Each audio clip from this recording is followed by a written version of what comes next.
আসসালামু আলাইকুম। Solution 360 services থেকে সবাইকে স্বাগতম। আজ আমি দেখাবো Adobe Photoshop basic tutorial part 8 layer blending mode. এর আগে আমরা দেখছি কীভাবে লেয়ার তৈরি করা হয়, ডিলিট করা হয়, লেয়ারের বিভিন্ন প্যানেল নিয়ে কাজ করছে। আজ আমরা দেখাবো এই লেয়ারের ব্লেন্ডিং মোডটা কীভাবে কাজ করে। তা ব্লেন্ডিং মোডটা কি? ফটোশপের দেখেন ব্লেন্ডিং মোডের কয়েকটা গ্রুপ আছে। এখানে ভাগে ভাগ আছে। প্রথম গ্রুপটা আমরা বলা হয় নর্মাল গ্রুপ, তারপরে এই কয়েকটা মিলে হয় ডার্কেন গ্রুপ, তারপরে গ্রুপটা মিলে হয় লাইটেন গ্রুপ, তারপরে হলো কন্ট্রাস্ট, তারপরে হলো ইনভার্সন বা ক্যান্সেলেশন, তারপরে হলো কম্পোনেন্ট। অর্থাৎ এইগুলোর বিভিন্ন ক্যাটাগরিগুলো বিভিন্নভাবে কাজ করা হয়, অর্থাৎ বিভিন্ন ইফেক্ট ইউজ করা হয়। চলুন দেখা যাক কোনটা কী কাজে ইউজ করা হয়। তো ফটোশপ অন করি। দেখেন এখানে আমি যদি ক্লিক করি, এখানে দেখেন আপনার হলো বিভিন্ন রকমের ক্যাটাগরি, যেটা একটু আগে বললাম যে প্রথমটা হলো আমাদের যে একটা নর্মাল আছে, নর্মাল গ্রুপ, তারপরে এই গ্রুপটা হলো ডার্কেন গ্রুপ, তারপরে গ্রুপটা হলো আমাদের লাইটেন গ্রুপ, তারপরে গ্রুপটা হলো আমাদের কন্ট্রাস্ট গ্রুপ, তারপরে হলো ইনভার্সন গ্রুপ, তারপরে হলো আমাদের কম্পোনেন্ট। চলুন কোনটা কী কাজ করে বা কীভাবে কাজ করে দেখি। ব্লেন্ডিং মোডটা সাধারণত ইউজ করা হয় যখন আমার যে মেইন ইমেজটা থাকে তার সাথে ব্লেন্ডিং মোডটা ইউজ করে একটা টোটাল একটা রেজাল্ট পাওয়া যায়, একটা আলাদা একটা মানে ইমেজের একটা কোয়ালিটি চেঞ্জ হয় বা অন্যরকম একটা রেজাল্ট পাওয়া যায়। দুইটা মিলে একসাথে যখন আমি এখানে দেখাচ্ছি, যেমন এটা যদি আমি ব্লেন্ড মোড যেভাবে একটা চেঞ্জ করে দেখাই, দেখেন এখানে দুইটা মিলে এটা এবং নিচের অপশনটা, নিচের ইমেজটা মিলে আমাদের একটা নতুন একটা রেজাল্ট দেয়, যে আসলে এই দুইটা একসাথে মিক্স করে এই রেজাল্টটা হচ্ছে। তো প্রথমে আমরা যেটা হলো নর্মাল গ্রুপে সাধারণত আমরা কী করি, নর্মাল গ্রুপে সাধারণত দুইটা আছে। এটা সাধারণত অপাসিটি বাড়ে কমে আমরা কাজ করতে পারি, বিভিন্ন অপাসিটি দেখেন, এখানে দেখা যাচ্ছে অপাসিটি বাড়ে কমে কাজ করতে পারি। নর্মাল বা ডিজলভ হলো বিভিন্ন, এখানে দেখেন বিভিন্ন ইফেক্ট আছে। ইফেক্টটা আমরা বেশি কম এখান থেকে দিতে পারি, কমও দিতে পারি, বেশি দিতে পারি। এখানে দেখেন নয়েজ কমে বাড়ায় দিতে পারি আমার ইচ্ছা মতো এখান থেকে। সাধারণত এটা হলো নর্মাল গ্রুপ, যে আমার 6টা ক্যাটাগরি আছে। এই যে ব্লেন্ডিং মোডের 6টা ক্যাটাগরি যেটা বললাম, প্রথমটা হলো নর্মাল গ্রুপটা সাধারণত অপাসিটি কমায় বেশি বাড়ায় কাজ করা হয়। তারপরে আরেকটা গ্রুপ আছে যেটা হলো ডার্কেন গ্রুপ। অর্থাৎ আমি যদি এখানে দিই, দেখেন ডার্কেন গ্রুপে হলো আমি এখানে দেখেন আমার ইমেজের রেজাল্টে চেঞ্জ হয়ে যাচ্ছে। মাল্টিপ্যাপলি দিলে একটা আছে, কালার বার্ন দিলে একরকম আসে, লিনিয়ার দিলে একরকম, ডার্কেন দিলে একরকম। অর্থাৎ এটা আমি একটা ইমেজ দিয়ে দেখাচ্ছি, এটা আমরা যখন কাজ করব, যারা ম্যানিপুলেশন নিয়ে কাজ করে, এগুলো অনেক ক্ষেত্রে উপকার হয়। বা ইমেজ ভাইব্রেন্ট বা ইমেজ আরেকটু কালার বাড়ানো কমানো অনেক কিছু এখান থেকে আপনারা দিতে পারেন, এফেক্ট দিতে পারেন। তারপর এখানে যদি আমি মাল্টিপ্লাইটা ইউজ করি, যখন আমি এটা অফ করলাম, আমার এখানে একটা গ্রুপ করে রাখছি, যেমন আমার এই গ্লাসটা, এখন দেখেন আমি গ্লাসটা আলাদা আমি পাত করছি, কিন্তু আমার এখন শ্যাডোটা দরকার। শ্যাডোটা কীভাবে আনি, এই শ্যাডোটা আসলে বানাইতে গেলেও কিন্তু আমরা যদি রিয়েলটা পাবো না, রিয়েল ইয়েটা পাবো না, মেক করলেও রিয়েল ফিলটা পাবো না। তখন সেই ক্ষেত্রে আমরা কী করবো, এখানে আমি দেখেন দুইটা লেয়ার করছি, একটা হলো আমার গ্লাসের লেয়ার, আর একটা হলো আমার ফুল ইমেজটা। এখন এইটারে যদি আমি মাল্টিপ্লাই দিই, দেখেন মাল্টিপ্লাই দিয়ে অটোমেটিক নিচের এটার সাথে ইমেজটার সাথে ব্লেন্ডিং হয়ে গেছে, অর্থাৎ শ্যাডোটা এখানে দেখেন পারফেক্ট হয়ে গেছে। এক্ষেত্রে ইউজ হয়, এক্ষেত্রে অনেক উপকার পাওয়া যায়। এটা এখানে বিভিন্ন রকম আপনারা চেঞ্জ করে দেখতে পারেন বিভিন্ন রকম, কিন্তু এই ক্ষেত্রে আপনারা অনেক উপকার পাবে। সাদা ইমেজ বা অন্য ইমেজ, অনেক সময় আপনারা বিভিন্ন জায়গাতে লোগো নিয়ে আসি হোয়াইট ব্যাকগ্রাউন্ড সহ নিয়ে আসলে তখন যে কোনো একটা ইমেজের উপরে দিলে তখন ইয়ে চেঞ্জ হয়ে যায়, বা অনেক সময় নিচের ইমেজটা আসতেছে না, ট্রান্সপার করা যায় না, বা ধরুন আমরা হলো পাত করি নাই, নর্মালভাবে ছেড়ে দিচ্ছি, সেই ক্ষেত্রে এখানে আমরা যদি মাল্টিপ্লাই দিই তাহলে আপনার নিজের ইমেজটার সাথে এটা একসাথে মিলে যায়, সেভাবে কাজ করে।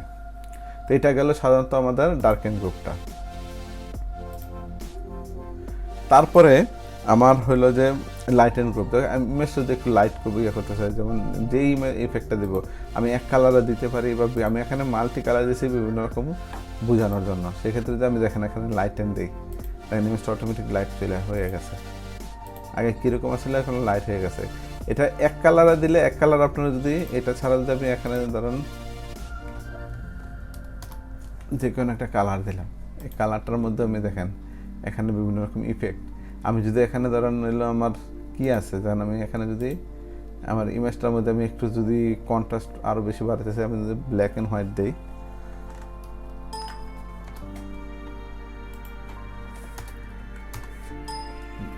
ধরেন ব্ল্যাক, এখন আমি এটাকে আমি চেঞ্জ করে দেখেন ওভারলে, এখন দেখেন এটারে আমি কমায় বাড়ায় অপাসিটি কমায় বাড়ায় আমরা এখান থেকে ইউজ করতে পারি। অনেক সময় বিভিন্ন রকম পিক্সেল থাকে না, পিক্সেল শূন্য থাকে, সেই ক্ষেত্রে আমরা এখান থেকে বিভিন্ন ইফেক্ট ইউজ করতে পারি। আমি সাধারণত জাস্ট উপায়টা দেখাই দিচ্ছি, আর আপনারা বিভিন্নভাবে চেষ্টা করলে বিভিন্ন রকম কালার গ্রেডিয়েন্ট তৈরি করতে পারবেন। তো এটা হলো বিভিন্ন রকম হলো লাইটেন গ্রুপ, তারপরে হলো আরেকটা হলো কন্ট্রাস্ট গ্রুপ, আরেকটা হলো কন্ট্রাস্টের মধ্যে এখানে দেখেন বিভিন্ন রকম ওভারলে আছে, অর্থাৎ আপনার লাইটিং এবং ডার্ক দুইটা একসাথে হচ্ছে, কোনো জায়গায় ডার্ক হচ্ছে আবার কোনো জায়গায় লাইট হচ্ছে, অর্থাৎ দুইটা রেজাল্ট যদি একসাথে নিতে চাই বা পেতে চাই তাহলে আমরা এই কন্ট্রাস্টটা ইউজ করতে পারি। কন্ট্রাস্টটা হয় কি, অর্থাৎ লাইটের জায়গায় লাইট, ডার্কের জায়গায় ডার্ক হয়। তারপর দেখেন এখানে বিভিন্ন রকম আপনারা ইউজ করতে পারেন, দেখতে পারেন, এখানে দেখলে বিভিন্ন রকম ইফেক্ট তৈরি হচ্ছে। এভাবে কিন্তু এই গ্রুপটা হলো আপনার হলো লাইট এবং ব্রাইট দুইটা মিলে একটা রেজাল্ট তৈরি হয়। ডার্ক এবং লাইট দুইটা এখানে আছে, দুইটা মিলে একটা রেজাল্ট তৈরি হয় এটা। তারপরে হইলো আরেকটা কি আছে যে ইনভার্সন, এই এটার মধ্যে এখানে দেখেন হইলো বিভিন্ন রকমের চেঞ্জ হয়, দেখেন বিভিন্ন রকম ইফেক্ট তৈরি হয়, আপনার ইচ্ছা মতো তৈরি করতে পারেন। কিন্তু এটার আরেকটা মজার ইফেক্ট তৈরি করা যায় যদি আমরা এটাতে কন্ট্রোল জে দিয়ে ডাবল করি, ডাবল করার পর আমরা যে কোনো একটা ইউজ করি, ডিফারেন্স করি। এখন মাউসের সাহায্যে হালকা একটু এদিক মুভ করি, দেখেন কি একটা ইফেক্ট তৈরি হয়ে গেছে, অর্থাৎ মুভ করছে। এখন যে অন্যটা ইউজ করে দেখেন ডার্কেন দিলে, লাইটেন দিলে বা দেখেন এখানে বিভিন্ন মানে পেন্টিং অনেক কিছু ইফেক্ট এখানে ইউজ করতে পারবেন, এখান থেকে দেওয়া যায়। অর্থাৎ মাউসের সাহায্যে আপনার হালকা এদিক ওদিক নাড়তে হবে, নাড়লে তখন এটা ইফেক্টটা পাবেন, নাহলে হবে না। দেখেন চেঞ্জ করলে তখন এটা হবে। এছাড়া আপনি এটার মধ্যে তো ইউজ করে আপনার বিভিন্ন রকম কালার বা বিভিন্ন রকম দিতে পারেন। ম্যানিপুলেশনের ক্ষেত্রে অনেক সুন্দর সুন্দর জিনিস, অনেক সুন্দর সুন্দর ইফেক্ট তৈরি করতে পারবেন এখান থেকে দিয়ে আপনারা। তারপরে কম্পোনেন্ট হলো মেন কালারটা চেঞ্জ করে আমরা বিভিন্ন রকম ব্ল্যাক অ্যান্ড হোয়াইট করতে পারি, কালার বাড়াতে পারি, হিউ, স্যাচুরেশন বা আমরা অনেক কিছু এখান থেকে চেঞ্জ করতে পারি। তখন যাই দেখি ওই একটা, যেমন এখান থেকে হিউতে দিলে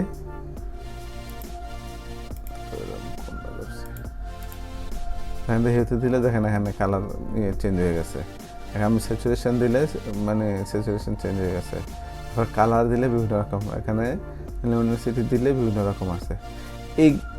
এইগুলার আরেকটা সবচেয়ে ভালো কাজ হয় যখন আমরা যদি এখানে যে অ্যাডজাস্টমেন্ট লেয়ার ব্যবহার করি, বিভিন্ন রকমের যদি এখানে কালার ব্রাইটনেস বা বিভিন্ন কালার লেভেল টেবিল বা যে কিছুই ব্যবহার করি, এখান থেকে সবচেয়ে আপনার হলো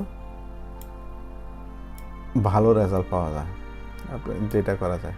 এবং কি আমি যদি এটাতে সাদা ডাইরেক্ট সাদা কালো করে দিই,